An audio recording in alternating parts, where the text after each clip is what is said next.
issue in my life. It's a tough issue. And it's all to do with this, a double drive-through. If you're like me, like the double drive-through came and I thought this is a great idea until I started using them. And you come to the drive-through and you get there first and then another car comes after you and you're waiting and you hear the person talking to them. It enrages me. I was here first, what about me? What's even worse, and this has happened to me a couple of times, where I've come to the drive-thru, I'm there, someone comes in, they get served first, and then they leave and I'm waiting, and then another car comes in and he gets served before me again. By then I'm almost climbing out of the car. This is such a problem for me, I don't go through drive-thrus anymore. I would rather walk in the restaurant, stop, walk in, order at the counter, than go through a double drive-thru because it's enraging. The injustice of it. I'm waiting my turn, now is my turn. It just gets to me. Waiting is hard enough, but waiting and then other people get in before you is even worse. And so I hate it. You know what's really painful as well sometimes? When you're waiting on God for something. And maybe he's put a dream in your heart, he's spoken into your life, and you're waiting now for that dream to come through. You're waiting at the God drive-through as it could be described. And other people are going through, getting their dream, getting their answer.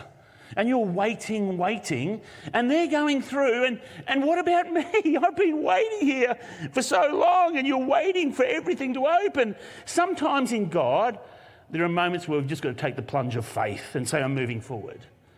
But sometimes in God, he asks us to wait.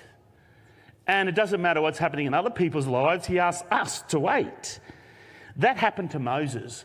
Last week we started looking at the life of Moses, and his was a life of destiny.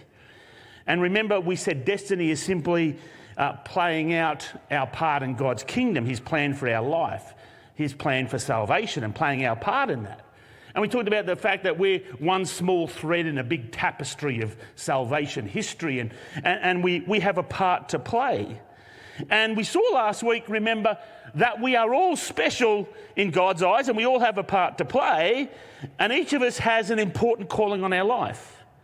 But what if we know we've got a call of God on our life, we've got a dream in our heart, we've got something we want to do? What if we've got destiny written on our lives, but right now nothing is happening? And we're waiting for God and we're treading water and it seems like we're going nowhere and we're waiting and we're just waiting. Or worse still, what happens if I somehow derail the destiny by a stupid decision? And now I'm waiting to see if that destiny will come forth again. This is where the life of Moses is brilliant.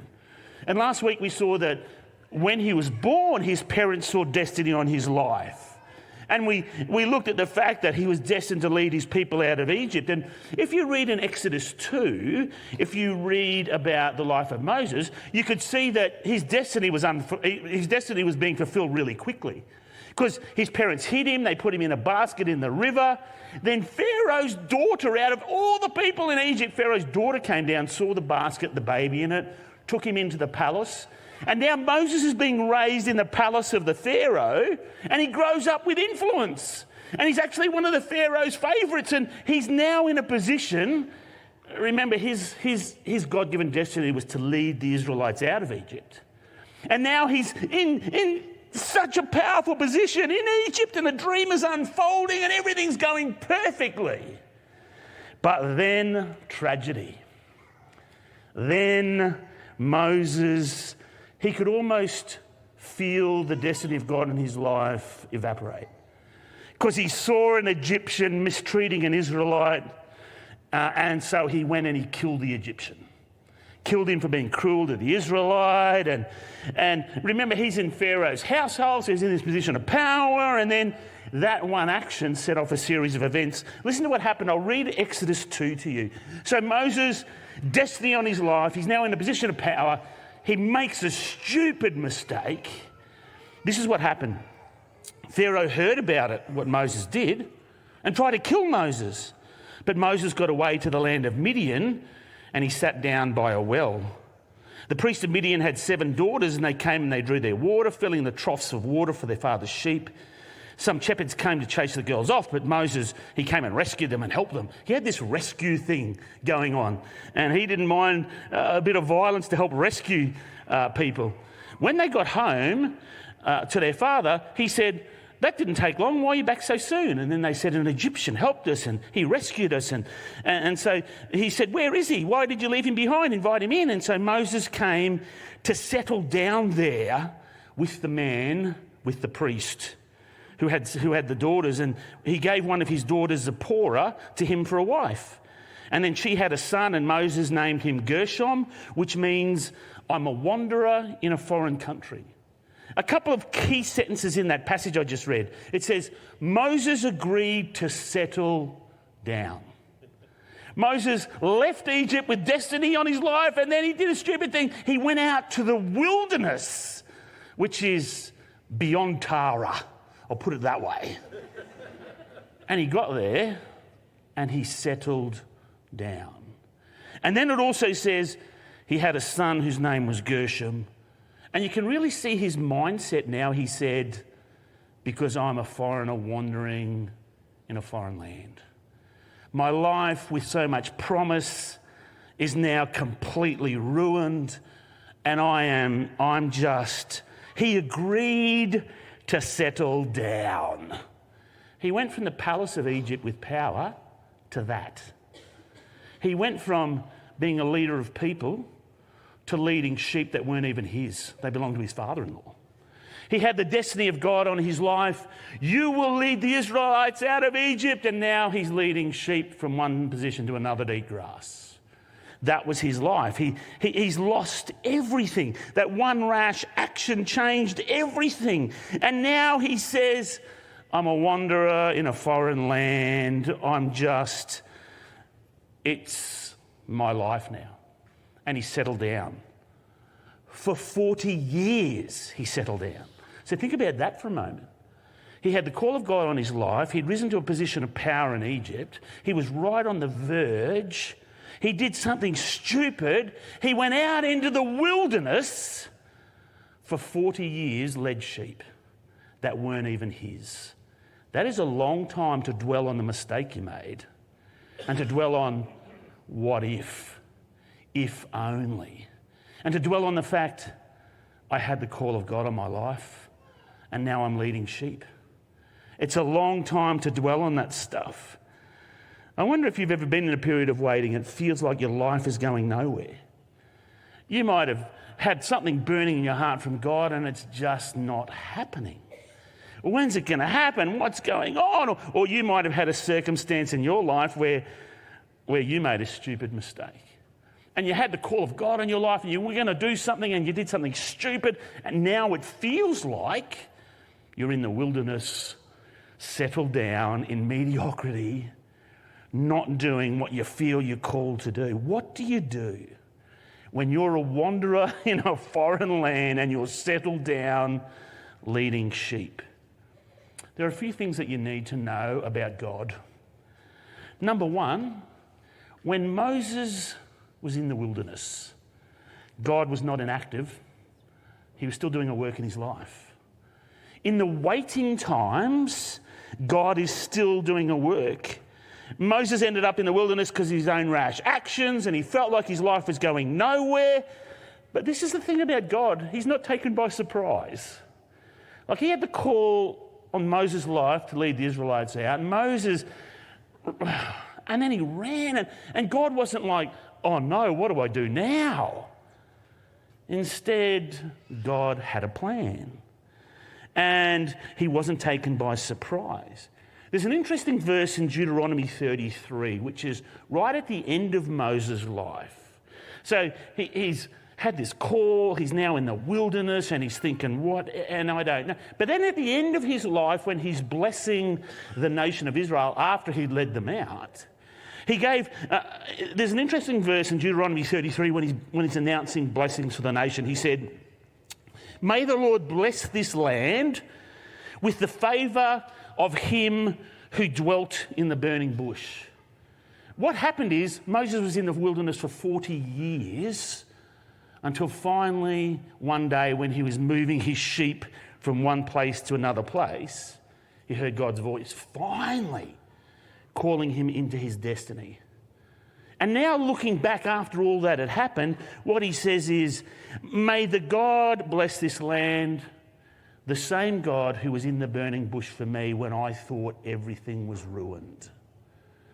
May I see God at work in my life, even when it feels like he's not, because he's at work. And Moses, he was waiting, but valuable things were happening in his life. If you think about it, in his early years, he learned the Egyptian customs and how Egypt functioned, and he learned their ways, and he was nurtured in privilege, and he didn't have to struggle for anything, and he knew what it was like to live in the palace, and he had a sense of entitlement, and that's just the person he was. Then he ended up in the wilderness, to the back of the wilderness, one version says. There's no privilege here.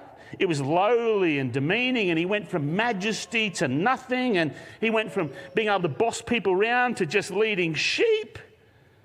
But God was working on his character. And where he was once brash and impulsive, now every day was the same, and he had to be disciplined every day to do the same thing over and over. And living in the wilderness required trust and reliance on God, and he now was totally reliant on God and not on the wealth of Egypt. And being in the wilderness, he developed humility and patience. Imagine leading sheep around the wilderness, the patience needed for that. And he developed this sense of humility and patience that's important for a leader. And he was learning to live under the authority of his father-in-law. He's someone who was a ruler in Egypt. Now his father-in-law is his boss. I worked for my father-in-law once. I'm not sure if you're watching today, Michael, but it was 2 years of hell. It was really bad. What's worse than working for your father? There's nothing worse than working for your father-in-law. And he did it. He did it for 40 years. And he had to be disciplined to get up every day early, and resilience. He learnt resilience, and he had plenty of time to think about God. And he went from this brash, entitled, spoilt, rich, pampered young man into this humble, resilient, reliable family man who had the responsibility of family, and God was working on his character. God was still at work in the wilderness. And it wasn't just character he's working on, he's working on his skill. When Moses eventually went back to Egypt, to the palace, he knew the ways of the palace. But when he led the Israelites out and took them back into the wilderness, he knew the ways of the wilderness. He knew how to survive. He knew how to walk. He knew how to find water. He knew how to lead sheep that didn't want to be led. It was a skill as well, and God was preparing him for what was to come. And he spent 40 years in the wilderness. But God was doing something in his life. And at the time, he couldn't feel it. Remember, he named his son a foreigner in a foreign land. But looking back afterwards, he could see it. And he talked about the favour of the burning bush. God was working on him. Time wasn't being wasted. If you feel like you're going nowhere in God, God's working on you. He's doing something. There is never a moment in your life where God isn't working on something in your life. We just have to be open to it and say, God, keep working. Be active in those times. I know you're active. God, I'm just waiting. I'm waiting for you. And waiting can be hard, especially when you're in the drive-through and other people with God's call, they seem to be whizzing through and you're not. God, I still believe you're doing something. God is doing something in my life, and I'll just wait and allow him to do. God is never inactive. He's always doing something in your life. He's working on you. God also is never finished with you. He doesn't cancel you for mistakes. And Moses learnt this. He was supposed to lead God's people out. He murdered someone. What would disqualify a leader? Imagine if we're looking at a new pastor. Okay, we got someone come in and apply for the job. Okay, tell us about your history. Let's do a police check. You murdered someone? You'd have to be really convincing to get the job. Moses murdered someone out of anger, and he's going to be the person leading the Israelites through the wilderness. Like, he is just not fit for that job. But God didn't cancel him. God worked on him, And God didn't say, this is the end for you. God worked on him. This guy was seriously flawed and he made a massive mistake, but God's in the restoration business. If you're sitting here today and you've made a massive mistake and you think you're disqualified from service for God, have you murdered someone? Don't put up your hand, by the way. No sin is so great that God says, I can't restore. God didn't cancel him. Instead, God worked on his character. And it's amazing where Moses ended up. And maybe you're thinking God can never use someone like me in his salvation plan. God's not in the cancelling business, he's in the restoration business.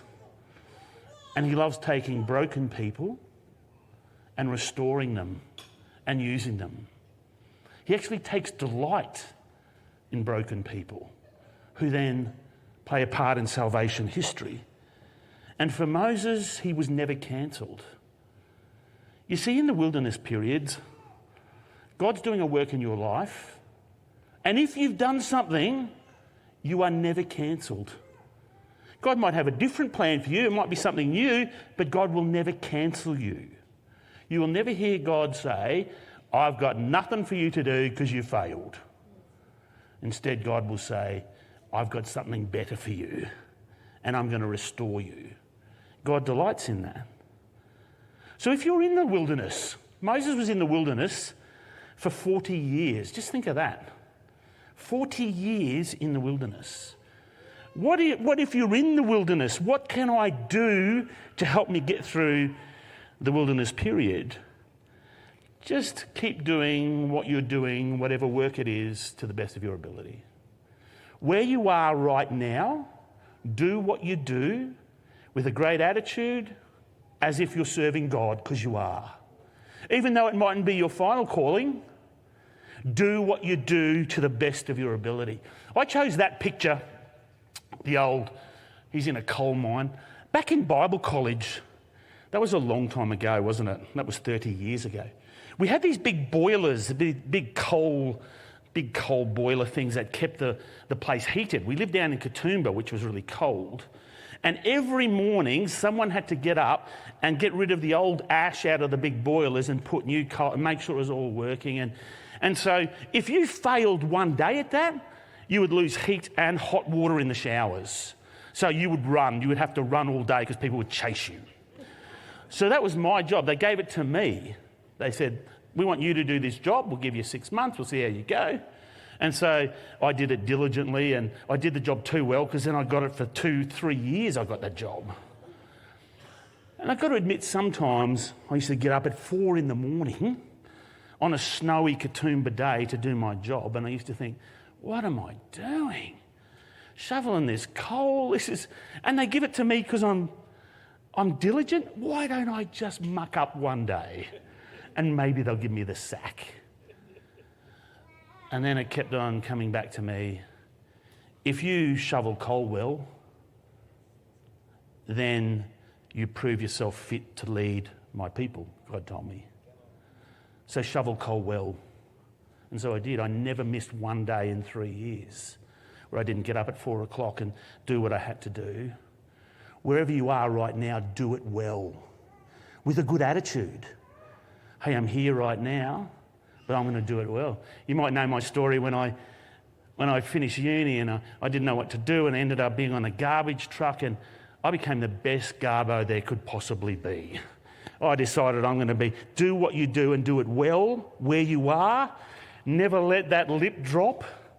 Never say, well, this is just settling down and now I'm just going to give it half-hearted and this is not what I really want to be. And do what you do well, with an attitude for God, because he's doing something through you. Maybe you're like Joseph. I love the story of Joseph, who had a dream in his heart, and then his brothers sold him into slavery, and it was a horrible place to be. And he ended up in the house of Potiphar as a servant.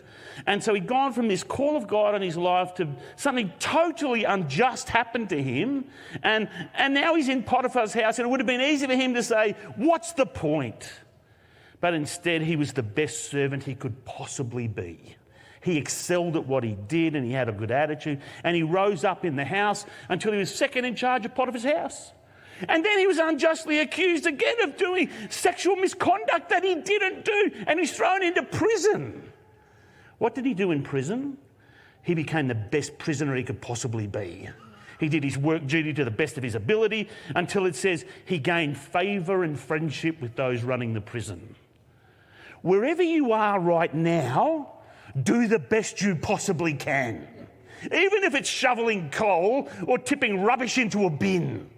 Be the best rubbish tipper you can possibly be. Because God has something else. And in doing that, you prove yourself. Wherever you are, do whatever you do well with a good attitude. My problem at the drive-through is I've got a bad attitude. So it's better off for me not to be in that drive-through. Wherever you are right now, God, help me. Help me do it well. Help me have a great attitude because I know that you've got something for me. And Moses, in the wilderness, he ended up becoming a great shepherd of his father-in-law's sheep.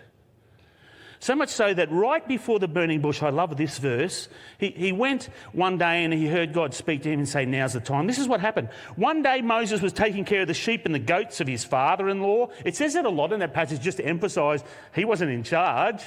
It was his father-in-law's sheep. And then Moses decided, I'm going to lead them across the desert to Sinai over there. And what it shows is that Moses had got to such a position with his sheep, he was such a good shepherd, he didn't have to go running back and say, what do I do with the sheep now? Or ask permission. He just decided, this is what's best for the sheep and I'm doing it. He was trusted in his position because he did it so well. And then he led his sheep over to Sinai and the burning bush, and God said, now you're going back to Egypt to lead my people out. And the whole thing. But he got to that position where he was able to say, I'm going to do that now because I'm trusted, I've done well for 40 years, I've worked hard. And Moses decided to. So wherever you are right now, do what you do to the best of your ability while you're waiting for God to fulfill destiny in your life. So here's a great question for you. Where do you see yourself in God's salvation plan? Where are you up to in your life? I thought about our church just this week. I was thinking about our church. We've got a couple in our church that have come from Wolverhampton near Birmingham to live at Brigalow. They've gone from a city, the second biggest city in England basically, third biggest, third biggest, to Brigalow. What are they doing here? They're here today, they're looking at me thinking, I don't know what we're doing here. I'll tell you what you're doing. Destiny. You're where you are because God wanted you here. And God's working on your character. And these jobs that you got aren't permanent. They won't be you forever. But do them well, and God's going to raise you up. We've got a couple of couples from Gympie who've come here to work. A couple of young married couples come here to work here. Why? I tell you why, because God's got you here for a reason. And you might think, I don't know why we're here and we're pretty inadequate. God's got you here training you for something. And you're going to rise up and do something for God. And there are other people in our congregation. I look at Keith. Sorry, Keith, I've got to talk about you. I look at Keith Hubbard. He's this wild, woolly-looking man. 15 years ago, if you would have asked me, will Keith get married and have a family? There's no way. Now he's married and he's got kids and he's doing something for God. God's got a plan. And if you're here today thinking, what is the plan? Like, I'm just me and I've made mistakes. God's got you here for this moment at this time for a reason. So do what you can for God to the best of your ability and believe that God's working on you. And you're not being wasted in chinchilla. You're actually here for a purpose. And God's doing something in your life, so allow him to do it. Because he's got a plan for your life. And as I look around, I see old people like Carly and I, and I can actually see what God has done in our lives as we've just allowed him to work. Because God's got a plan. He wants you to play a part in his salvation history. And even though you might be in the wilderness right now, you're here for a purpose. and do what you do well. Moses ended up going and leading the people out and was a remarkable leader. He could have easily thrown it all away by saying the dream's over but he didn't. God has still got something for me, and God's still got something for you. Why don't you stand with me? We're going to pray. I wrote this sermon this week, and I highlighted, like Ben and Charlie, I actually really feel that was for you today. And God's got you here because he's fixing stuff up in your lives right now here that he couldn't have done in Wolverhampton. And you had to come all the way to Brigalow for God to be able to do what he wants to do in your life. And you've got a great future because God has got bigger things than you can dream of. But you couldn't dream of them in Wolverhampton. You had to come to Brigalow to dream of them. So God's got something for you. And for you guys as well, God's got something big for you. And other people here, but it's just, I just know that this message is for people here today.